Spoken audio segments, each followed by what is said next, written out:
คนที่เป็นมะเร็งนี้คือมะเร็งตับนะครับมะเร็งลำไส้นะครับมะเร็งเต้านม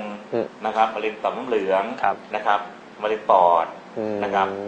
มะเร็งต่อมลูกหมากมะเร็งปากมดลูกนี่ได้ไหมครับได้ดีมากครับ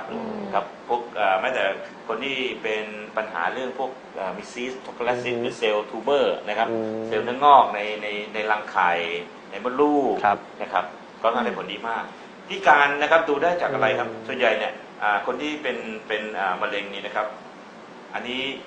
ดูได้ง่ายๆแล้วก็จะดูอีกอันหนึ่งก็คือเรียกค่ามาร์กเกอร์นะครับพวก CA marker คือค่ามะเร็งที่ผมบอกนี่นะครับอันหนึ่งกับดูได้จากวิธีการของเอาว่าเช็คจากสุขภาพของตัวเองก็คือเหงื่อนะครับคนที่เป็นมะเร็งเนี่ยกินเหงื่อจะเป็นกลิ่นลักษณะของเน่าๆนะกลิ่นเป็นเหมือนเนื้อเน่านะครับ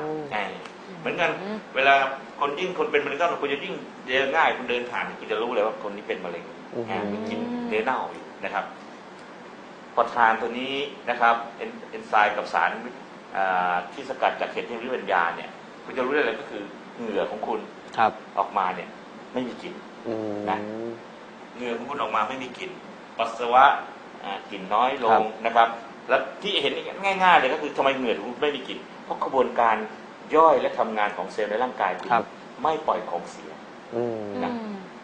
ถ้าร่างกายคุณไม่เหมือนกับเด็กๆอ่ะสมัยเด็กๆแข็งแรงแล้วเพราะเด็กในเหงื่อไม่เหม็นนะครับ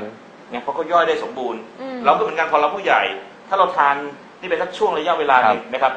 เหงื่อเราจะไม่มีกลิ่น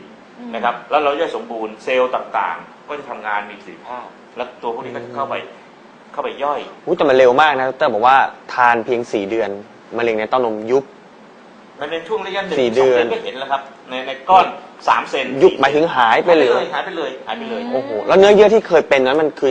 ยังผุพังอยู่ไหมหรือว่าก็เป็นคือถ้าเป็นสารประสานกันตรงนั้นมันก็แล้วสร้างเป็นเซลล์ใหม่เป็นเซลล์ปกตินะครับแต่ถ้าเป็นพวกมะเร็งเต้านมที่ระเบิดออกมาแล้วนะครับที่แตกออกมานะครับหรือพวกต่อมน้ำเหลืองที่ไหลออกมาแล้วเป็นน้ำหนองไหลเนี่ยนะครับจะทำให้